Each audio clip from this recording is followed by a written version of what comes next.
Muy buenos días, amados hermanos. Dios les bendiga. En esta mañana, mis amados, yo quiero ir a la carta de Colosenses que estamos predicando allí y será la sexta entrega de este estudio sobre esta carta que el Espíritu Santo nos ha dejado por estos 2000 años. Y esta parte yo quiero titularla Completos en Cristo. Completos en Cristo. Y es el capítulo 2 del verso 1 al 10 que vamos a leer este pasaje y ahí tendremos la predicación. La palabra de Dios la leemos en el nombre del Padre, del Hijo y del Espíritu Santo. Porque quiero que sepáis cuán grande lucha sostengo por vosotros y por los que están en la Odisea y por todos los que nunca han visto mi rostro, para que sean consolados sus corazones, unidos en amor hasta alcanzar todas las riquezas de pleno entendimiento, a fin de conocer el misterio de Dios el Padre y de Cristo, en quien están escondidos todos los tesoros de la sabiduría y del conocimiento. Y esto lo digo para que nadie os engañe con palabras persuasivas, porque aunque estoy ausente en cuerpo, no obstante en espíritu estoy con vosotros, gozándome y mirando vuestro buen orden y la firmeza de vuestra fe en Cristo. Por tanto, de la manera que habéis recibido al Señor Jesucristo, andad en Él, arraigados y sobreedificados en Él, y confirmados en la fe, así como habéis sido enseñados, abundando en acciones de gracias.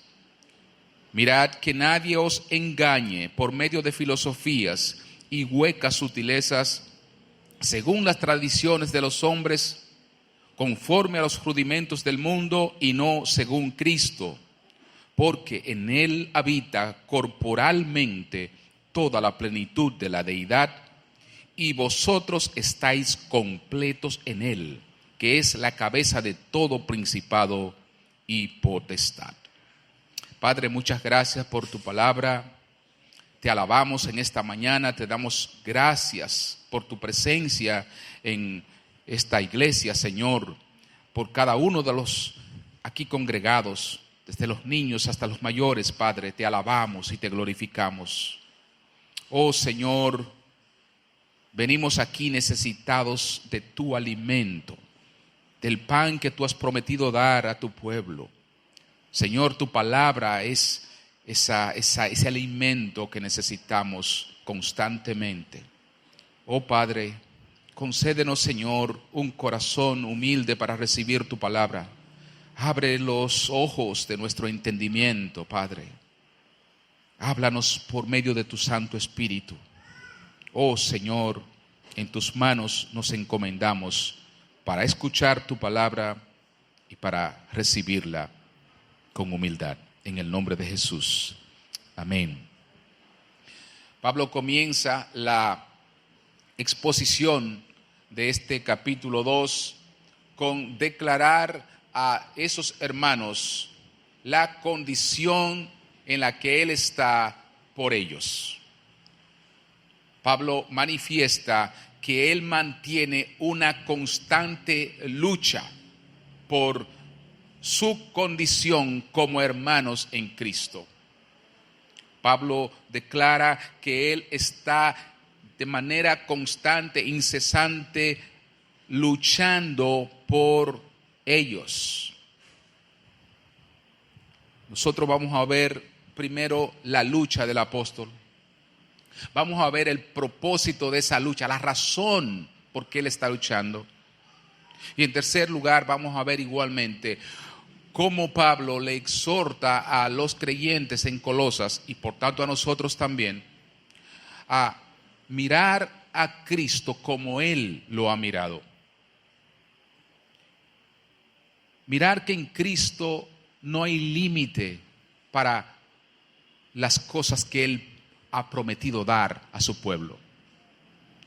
Que los hermanos en Colosas y por tanto nosotros en esta mañana podamos mirar que se nos ha revelado algo de lo cual apenas hemos gustado, pero que las puertas están abiertas para nosotros conocer al Señor Jesucristo mucho más de lo que hasta ahora le hemos conocido y saber que en Él estamos completos, que no nos falta nada teniendo al Señor en nuestras vidas, para que no busquemos desesperadamente lo que el mundo busca, para que no valoremos a nadie ni a nada más que aquello que se nos ha dado, que es el Hijo de Dios, como cabeza a su pueblo y de manera personal como tu Señor y Salvador. Miremos entonces lo que el apóstol habla acerca de sus luchas. Comienza y dice: porque quiero que sepan, hermanos, cuán grande lucha sostengo por ustedes. Nosotros miramos al apóstol Pablo hablándole a estos hermanos que no le conocían físicamente, no lo habían visto, no sabían cómo era Pablo físicamente, a diferencia de la mayor parte de las iglesias de esa región, que sí lo conocían, porque él había sido el fundador de la mayor parte de esas iglesias. Pero esta iglesia de Colosas y la que le quedaba al lado o cerca, que era la iglesia de la Odisea, no habían visto a Pablo de manera personal. Y Pablo les hace ver o le informa a estos hermanos por medio de esta carta, de que a pesar de que él no le conoce físicamente, a pesar de que no ha tenido una relación como la tuvo con las demás iglesias, que era una relación, por ejemplo, la iglesia de Filipos, donde Pablo mantiene una relación muy estrecha por estar, ¿verdad?, vinculado a su fundación. Sin embargo, él sostiene la lucha, él pelea por los hermanos en Colosas, tal y como lo hace por la iglesia de Filipos y por todas las iglesias. Sostiene una lucha. Esa lucha implica que Pablo oraba, que Pablo intercedía, que Pablo, a cualquier asomo de herejía, cualquier asomo de tergiversar el evangelio de Cristo, Pablo estaba presto para luchar. No por una iglesia porque él hubiese sido el fundador, sino porque él conocía muy bien que la iglesia en sentido universal no tiene que ver con el trabajo de un solo hombre o de un grupo de hombres, ni es pertenencia de un grupo de hombres. La iglesia le pertenece a Jesucristo. Y en ese sentido, él lucha como soldado de Cristo por cualquier hermano, no importa dónde se encuentre sobre la faz de la tierra. Él lo ve como un hijo de Dios y como un hermano suyo. Por tanto, pelea. Por tanto, lo defiende. Y perdón, hermanos. Y claramente que al pelear, al luchar, está dando a entender el apóstol que necesariamente los creyentes necesitan estar peleando. por esta relación que tienen con Cristo. Y necesariamente aquellos que estamos llamados a ayudar a los más débiles, debemos estar constantemente intercediendo por ellos, defendiéndolos, animándolos, consolándolos. La actitud del apóstol Pablo me confronta a mí como siervo de Dios y debe confrontar a cualquier persona sobre la cual Dios haya puesto un ministerio, un don para servir a la iglesia.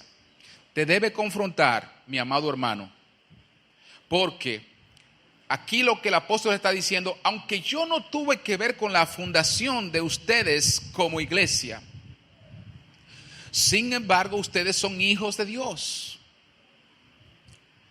Sin embargo ustedes le están sirviendo al Señor y manifiestan su fe en Jesucristo.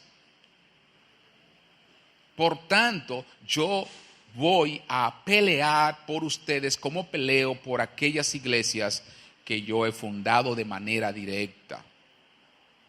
Porque no se trata de un ministerio personal. Se trata de que todos somos siervos de Jesucristo, que es la cabeza de la iglesia. Esto me confronta a mí y te confronta a ti. Y quiere decir que si yo he recibido el don de servir a Dios en algún área de la iglesia, yo no debo postergar eso. Y yo no debo considerar que, bueno, yo hago mi parte solamente. Bueno, aquí es donde el Señor me puso. Debemos mirar la obra de Dios como un todo. Debemos mirar el pueblo de Dios que está en Haití, que está en Europa, que está en Asia, que está en China. Debemos interceder y orar y levantar nuestra voz por aquellos que están igualmente siendo atacados, tentados. Los hombres y mujeres de Dios no podemos callarnos ante los ataques del enemigo. Debemos luchar. Debemos luchar porque a eso nos ha llamado el Señor. No importa si eso no me afecta a mí aquí en esta iglesia. No importa si lo que está pasando solamente le está afectando a ellos, digamos, a los que estén sufriendo persecución en algún lugar del mundo, o aquellos que estén siendo atacados por ideologías de este mundo, como por ejemplo las iglesias en Estados Unidos, que producto de las legislaciones que aprueban toda una cantidad de aberraciones y que por tanto se le quiere imponer a la iglesia a que calle allí en ese país, calle ante denunciar el pecado y lo que la Biblia aborrece. Nosotros debemos igualmente interceder y levantar nuestra voz, aunque no nos esté afectando ahora, pero afecta a los hermanos allí y somos parte de ese cuerpo. El apóstol manifiesta esto y esto me ayuda a mí a entender que la obra de Dios no es solo local. Sí, claro que yo tengo que trabajar en la iglesia local. Claro que tengo una responsabilidad especial con la iglesia donde Dios me ha puesto. Pero yo tengo que mirar mucho más allá de esto. Y debo mantenerme en defensa de la iglesia, aunque se encuentre lejos de mi entorno. Eso hace un siervo de Dios. Las luchas del apóstol eran constantes. Y fíjese que Pablo manifiesta su lucha en 2 Corintios, el capítulo 11, verso 23 al 29. Pablo da una manifestación de cómo él estaba listo para entregar su tiempo, su cuerpo,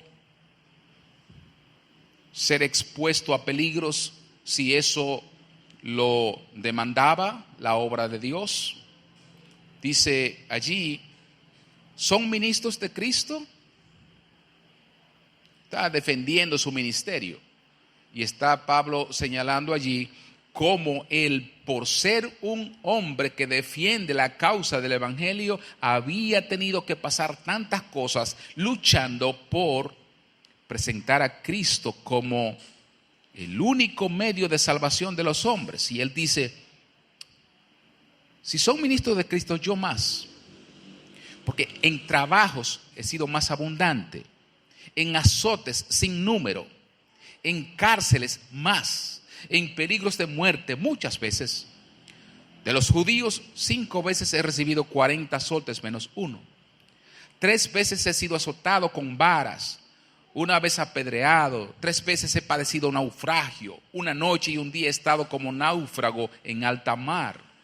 En camino muchas veces, en peligros de ríos, peligros de ladrones, peligros de mi nación, peligros de los gentiles, peligros en la ciudad, peligros en los desiertos, peligros en el mar, peligros entre falsos hermanos, en trabajo y fatiga, en muchos desvelos, en hambre y sed, en muchos ayunos, en frío y en desnudez.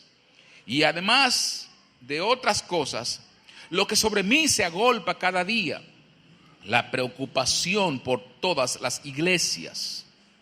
¿Quién enferma y yo no enfermo? ¿A quién se le hace tropezar y yo no me indigno?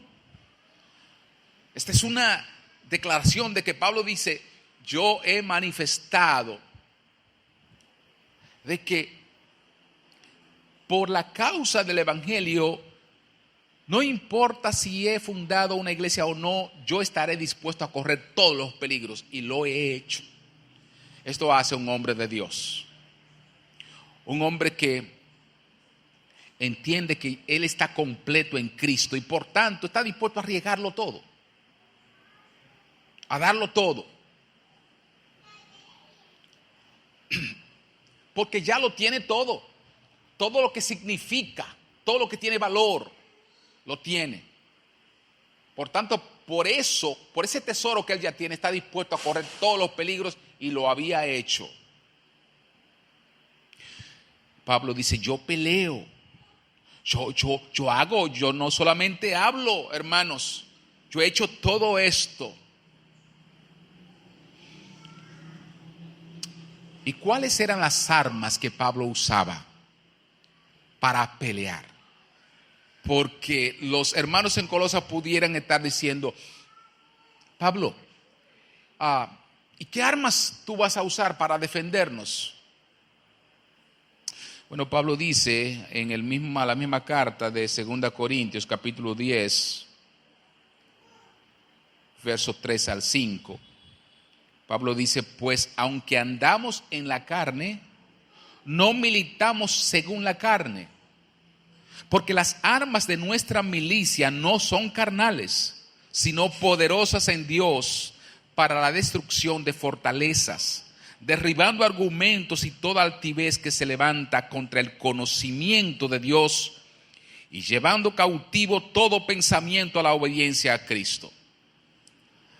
Pablo dice, yo tengo una grande lucha por ustedes. Tengo una gran lucha, estoy peleando por ustedes, hermanos. Y las armas que yo utilizo para defenderlos a ustedes no son armas de este mundo. Las armas que yo utilizo son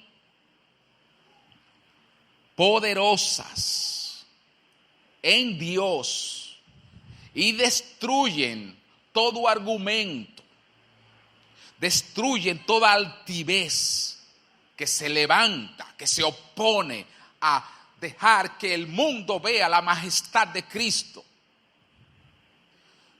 Yo he recibido armas poderosas del cielo que tumban cualquier argumento que quiera de alguna manera minimizar la gloriosa persona de Jesucristo. Yo estoy peleando por ustedes. Y qué interesante que Pablo diga eso, porque necesidad que tenía la iglesia de Colosas principalmente era que estaba siendo atacada con filosofías, con tradiciones, con minimizar a la persona de Cristo. Sí, lo estaba atacando la filosofía, las tradiciones, el gnosticismo, los judaizantes. La iglesia estaba siendo atacada. Y Pablo dice, no se preocupen, que yo estoy luchando con ustedes y por ustedes para que todo pensamiento que se levante en contra de Cristo sea llevado cautivo, si sea apresado, sea tumbado, para que ustedes vean la gloria de Cristo. Pablo usaba las armas, sabía que era necesario usarla, porque ¿por qué luchaba? ¿Por qué luchaba el apóstol? Y los hermanos pudieron hacerse la misma pregunta, porque él dice, bueno, ustedes ya son creyentes, sí, ciertamente. Ustedes han recibido al Señor Jesucristo, ustedes andan en buen orden. Es decir, eran creyentes que caminaban en fe. Pero Pablo dice, a pesar de que ustedes han creído en Cristo, yo tengo que luchar por ustedes y peleo por ustedes, porque todo creyente va a recibir oposición, va a ser atacado. Todo, sea nuevo, ya sea un creyente maduro, no importa. Hasta que estés en este mundo serás atacado. Satanás no quiere la salvación de tu alma. El creyente es atacado por diferentes maneras, diferentes vías. Por eso la lucha es necesaria. El creyente es atacado por su propio pecado, que es inherente a él. Aunque somos redimidos, restaurados, justificados y cada día estamos siendo santificados por el Espíritu, sin embargo, reside en nosotros esa inclinación todavía de ser tentados y de pecar. Por tanto, la lucha está constantemente en nosotros, luchamos con nuestro pecado. Pero igualmente luchamos con todo el sistema mundano que se nos ofrece como alternativa, como estilo de vida para vivir. Y a veces estamos chocando y el diablo sembrando dudas en nosotros de que si estamos desperdiciando, estás desperdiciando tu juventud, estás desperdiciando tu vida. Satanás va a sembrar todo ese tipo de cosas en tu mente y en tu corazón. Por tanto, esa lucha va a estar presente. Pero igualmente estamos luchando contra Satanás y sus demonios que están constantemente pintándonos un panorama atractivo, deseable, como si fuera la meta superior que nosotros debemos procurar, las cosas de este mundo. Recuerden que a Cristo Él le presentó los reinos de este mundo y se lo presentó allí de tal manera que eran gloriosos y parecían, según la perspectiva de Satanás, parecían cosas que al Señor le iba a atraer, porque lo tentó con cosas que él pensaba, el enemigo, que eran tan atractivas y que serían tan seductoras que podrían hacer que nuestro Señor sintiera algún tipo de atracción por ellas. Lo tentó. Así hace con nosotros. Pero nosotros somos muchísimo más vulnerables, prácticamente en un sentido opuesto, en el sentido de que Cristo podía resistir cualquier tentación. Nosotros, hermanos, en nuestra humanidad no podemos. Por sí solos no podemos nada. Pero Satanás intentará constantemente. Por eso el apóstol dice: sostengo lucha por ustedes. A pesar de que son creyentes, recuerden, ustedes van a ser atacados.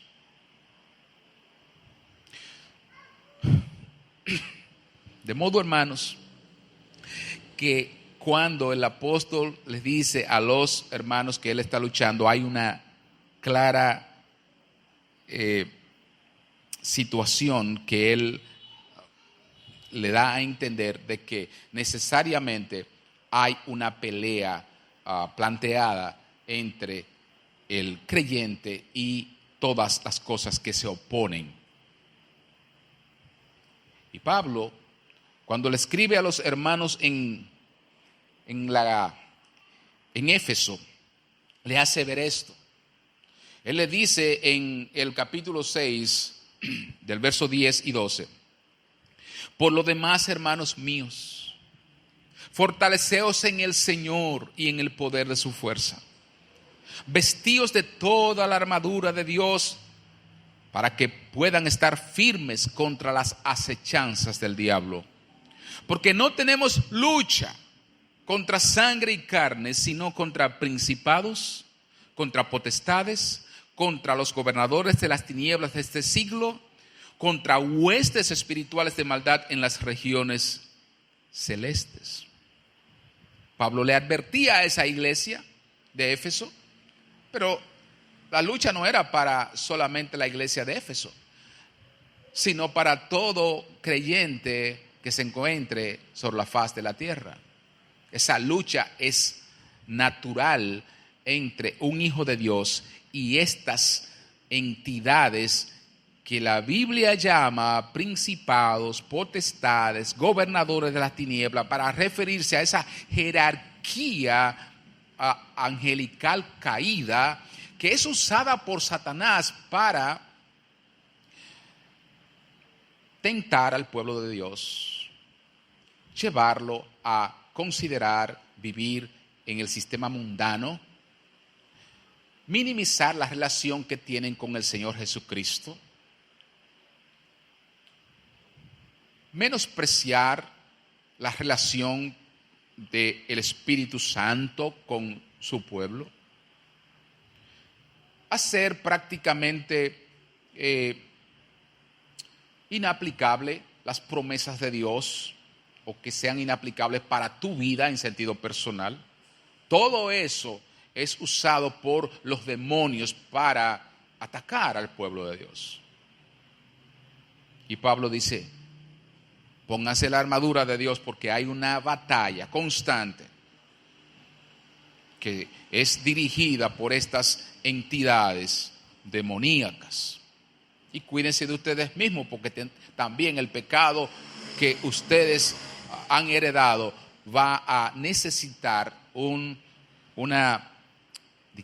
lucha, una respuesta que tiene que ser con arma espiritual para vencer. Así que Pablo declara que él lucha por la iglesia, declara que la lucha es una necesidad y prácticamente una condición natural del creyente por vivir en este mundo. Y Pablo entonces igualmente dice: pero yo estoy orando para que ustedes, siendo iluminados, puedan mirar primero a Cristo, puedan mirarlo a Él como yo lo veo. Yo quiero que ustedes vean a Cristo como yo lo veo. ¿Y cómo lo veía Pablo? ¿Cómo veía Pablo al Señor? Bueno, primero, Pablo lo veía como la razón para él perder todo cuanto era importante. Todo lo que significaba algo de valor para Pablo, él estaba dispuesto a renunciarlo por Cristo. Así veía Pablo al Señor. Y en Filipenses 3, 4 al 8, él dice, aunque yo tengo también de qué confiar en la carne, si alguno piensa que tiene de qué confiar en la carne, yo más. Circuncidado al 8º día, del linaje de Israel, de la tribu de Benjamín, hebreo de hebreos, en cuanto a la ley fariseo, todo esto era muy importante, un valor enorme. En cuanto a celo perseguidor de la iglesia, en cuanto a la justicia que es por la ley irreprensible. Pero cuantas cosas eran para mí ganancia, las he estimado como pérdida por amor de Cristo. Y ciertamente aún estimo todas las cosas como pérdida por la excelencia del conocimiento de Cristo Jesús, mi Señor, por amor del cual lo he perdido todo y lo tengo por basura para ganar a Cristo. Pablo dice, yo quiero que ustedes vean a el Señor como yo lo estoy viendo. Para mí, esta lista de cosas eran mi tesoro. Tenía una gran reputación en mi pueblo. Yo venía o vengo de esas tribus, la tribu de Benjamín, hebreo de hebreos. Yo soy fariseo, celoso del cumplimiento de la ley y con una gran reputación como judío, irreprensible. Sí, Pablo dice, bueno, si yo quisiera tener una carrera como judío, como maestro de la ley, tengo todo eso. Si yo quisiera predicar la ley, yo tengo autoridad para hacerlo. Autoridad en el conocimiento, pero también autoridad moral, porque yo he sido celoso del cumplimiento de la ley. De modo que cuando los judaizantes están diciendo lo que hay que observar la ley, hay que guardar el sábado, hay que someterse a los mandamientos, si ellos están haciendo eso, yo pudiera argumentar más que ellos, porque yo conozco más la ley. Yo he observado más la ley, yo he hecho cumplir la ley, yo perseguí a la iglesia de Cristo por cumplir la ley. Es decir, yo tengo de qué gloriarme si es hablando de conocimiento de la palabra guardada en la ley y de moral. Yo tengo. Pero eso que yo pudiera argumentar que era tesoro, ganancia, que era algo valioso, y para mí lo era en el pasado, ahora no. Ahora yo tengo esto por basura, porque he encontrado los tesoros de Cristo. Mientras vivió toda su vida guardando la ley y sirviendo a la ley, ahora Pablo se le presenta la persona de Cristo y todo aquello que él había considerado valioso resulta que no lo es ante la majestad que él tiene, ante la persona de Cristo que lo hace completo a él. La primera petición que él tiene y razón para pelear por esos hermanos es para que vean a Cristo mucho más allá de la estatura que ellos lo estaban viendo. Para Pablo, Jesús, nuestro Señor, era la esperanza o es la esperanza de gloria. ¿Cómo lo ve Pablo a Cristo? Bueno, la razón por la que él puede decir, para mí el vivir es Cristo y el morir es ganancia. Para Pablo, como él veía al Señor, era diciéndole que él llevaba en su cuerpo las marcas del Señor Jesucristo, que él a nadie conocía en la carne, que él conocía a la persona siempre y cuando estuvieran identificados con la persona de Cristo. Crucificado estoy con Cristo. Ya no vivo yo, mas vive Cristo en mí. Pablo veía a Cristo como su único tesoro. Pablo podía decir: yo no tengo temor de lo que me vaya a pasar, porque yo sé a quien he creído y que es fiel para guardar mi depósito. Veía a Cristo como fiel, aunque él fuera decapitado, aunque él fuera quemado, no importaba. Cristo guardaría su depósito. Pablo veía al Señor como el blanco que él quería perseguir. Pablo veía al Señor como aquel del cual él quería agarrar su mano y no soltarlo. No soltarlo jamás. Y él le ruega a los hermanos en Colosas que vean a Cristo como él lo ve. Que su lucha es por esto, por ellos. Mire cómo él le dice: yo oro para que sean consolados y peleo para que sean consolados sus corazones, unidos en amor, hasta alcanzar todas las riquezas del pleno entendimiento, a fin de conocer el misterio de Dios, el Padre, y de Cristo, en quien están escondidos todos los tesoros de la sabiduría y del conocimiento. Hermanos, Pablo le pide a esa iglesia que miren al Señor más allá de lo que ellos lo habían mirado, que lo puedan contemplar con los ojos de la fe,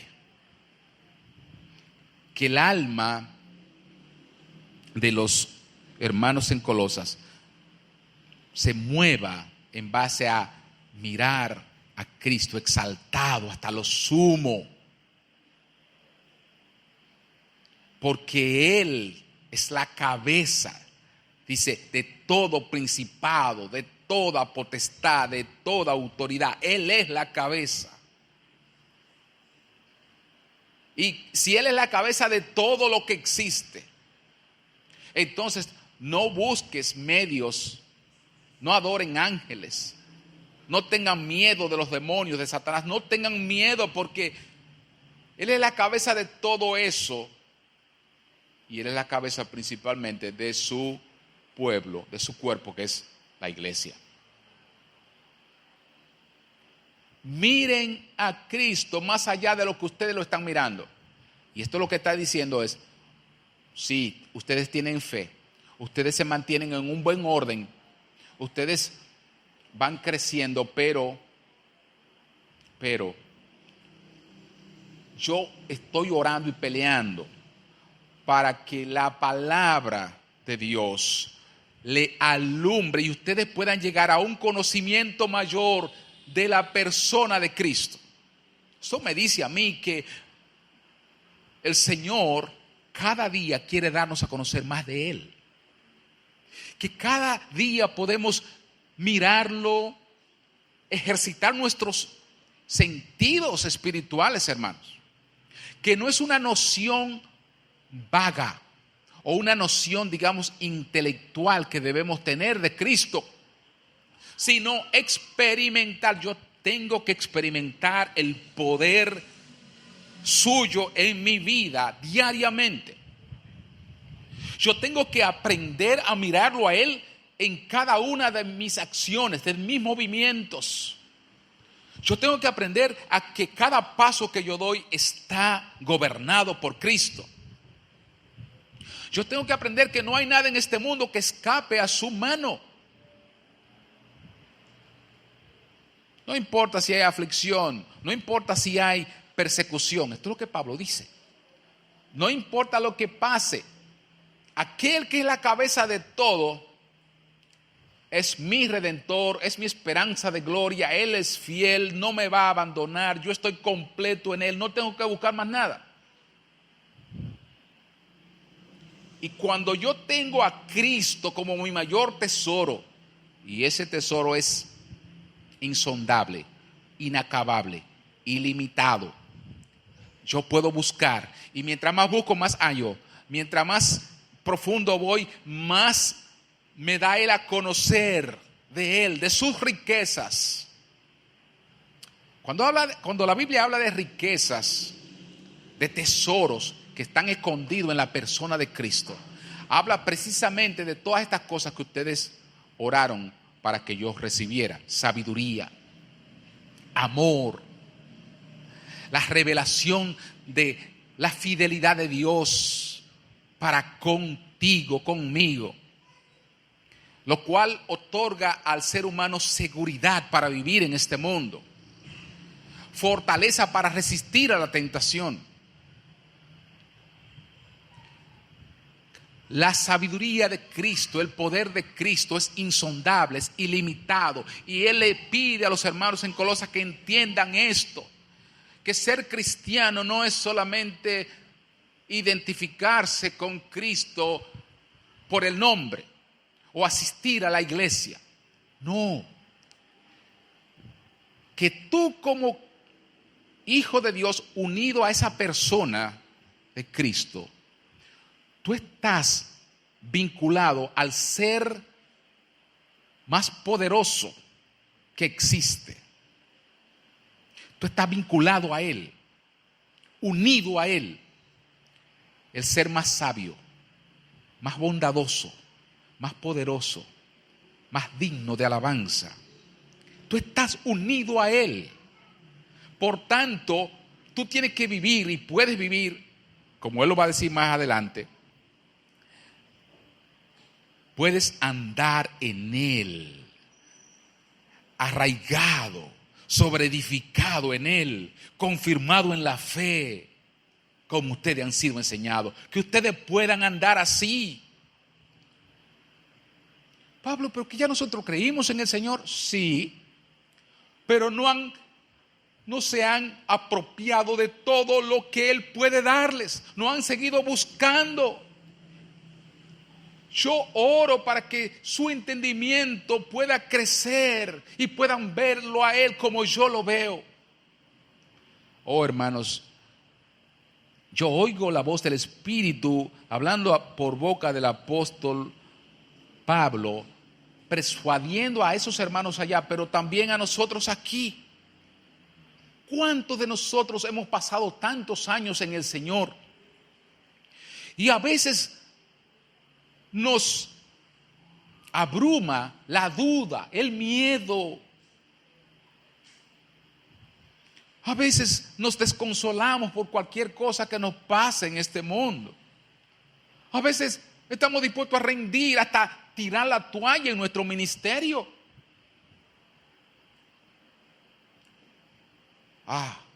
Porque somos atacados hasta por nuestras propias emociones y dudas y temores. Pablo dice: yo quiero que ustedes vean a quién es que el Padre nos ha dado. El Padre nos ha dado a su Hijo, a quien ha entregado todo y lo ha puesto por cabeza, sobre todo principado, autoridad. Él es a quien el Padre nos unió por medio de la muerte en la cruz. Y Él tiene todas las riquezas de la sabiduría, del conocimiento, de cómo actuar en este mundo con coraje, con valor, con determinación. Nos da el poder para resistir al diablo. Nos da los argumentos que vienen del cielo, porque las armas que Él da no son argumentos de este mundo, son argumentos celestiales, son por el Espíritu. Oh, hermanos, y esto es tan importante en este tiempo, que nosotros sepamos que la iglesia ha sido dotada de la sabiduría de Dios para combatir los argumentos del diablo.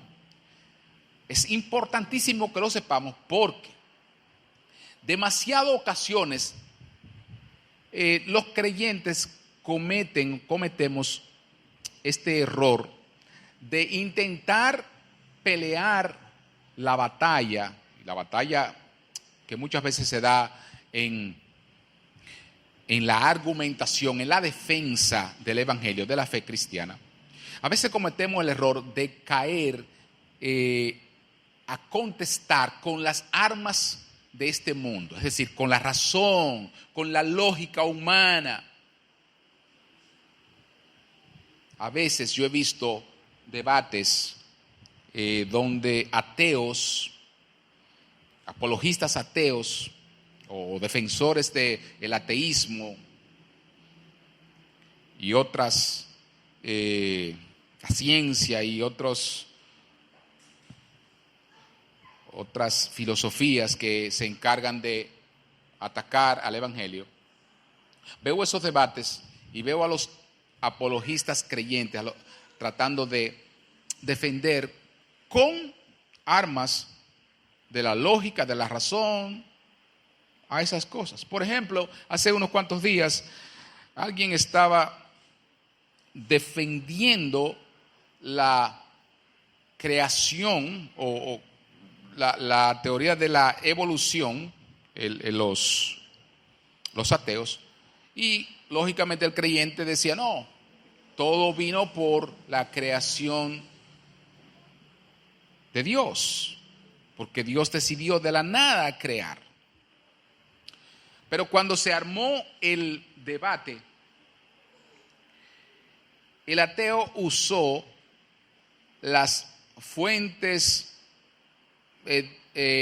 seculares de información, Darwin, el Big Bang, es decir, todo ese tipo de cosas, y las leyes de la física, cómo las leyes de la física muestran que, según los ateos, que debió existir materia siempre, debió existir esa materia eterna para que explotara y deviniera en lo que es ya la creación de la vida.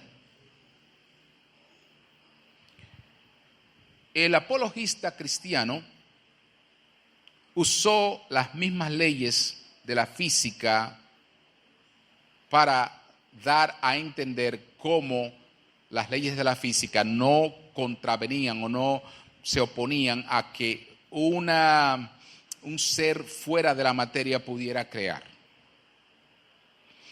Y ciertamente que eso es razonable, pero cayó en la trampa de defender la posición de la fe cristiana desde el punto de vista del secularismo, es decir, de la ciencia, de las cosas naturales.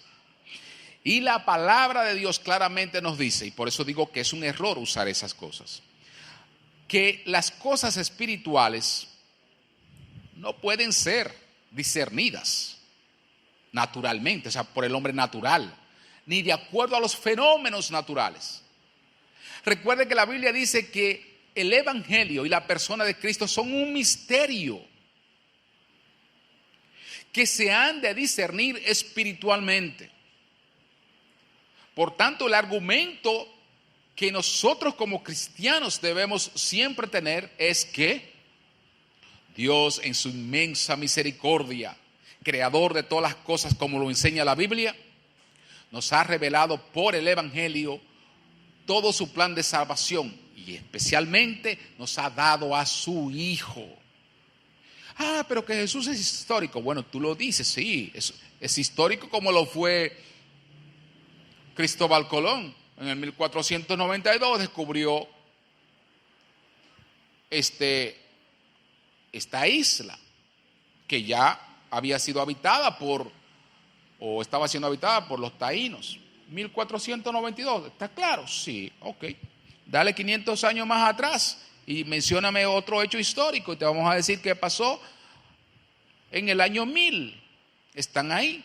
Dale 500 años atrás y te va a decir qué pasó. Dale 2000 años atrás y te va a decir la historia. Te va a decir la historia que en ese tiempo, habiéndose cumplido la voluntad del Creador, de Dios Padre, el Hijo de Dios entró a este mundo. No hace tanto tiempo. Cuando yo lo miro así, no hace tanto tiempo que el Hijo de Dios entró a este mundo y murió en esa cruz y resucitó al tercer día. Eso es lo que dice la palabra de Dios. Y la palabra de Dios frente a las tradiciones de los hombres, a la ciencia, a la filosofía, la palabra de Dios permanece. Es superior, es una revelación mayor. Pero tú tienes que entender que para defender la fe cristiana, tú tienes que partir de la revelación que está aquí en la Biblia. No te rebajes o no caigas en la trampa de utilizar una arma que es inferior a la que se nos ha dado. Confiar en el poder de la palabra, presentar a Cristo como aquel que es perfecto para todo hombre, el único que puede salvar. Pablo va a hablar más adelante de cómo estamos completos en Cristo, todo lo que reside en esa poderosa persona a quien todo ser debe adorar, y cómo nosotros estamos plenamente completos en Él. El próximo domingo vamos a continuar con esta predicación, completos en Cristo, y miraremos entonces cómo debemos abandonar todo lo que se contraponga a tener a Cristo como nuestro mayor tesoro. Cómo debemos constantemente como cristianos buscar de la persona del Señor, aprender mucho más de Él. No hay límite. Hasta que estemos en esta tierra podremos aprender cada vez más de Él. Y cómo igualmente tendremos que estar preparados para los ataques que como hijos de Dios este mundo nos va a presentar. Que Dios le bendiga y continuamos el próximo domingo.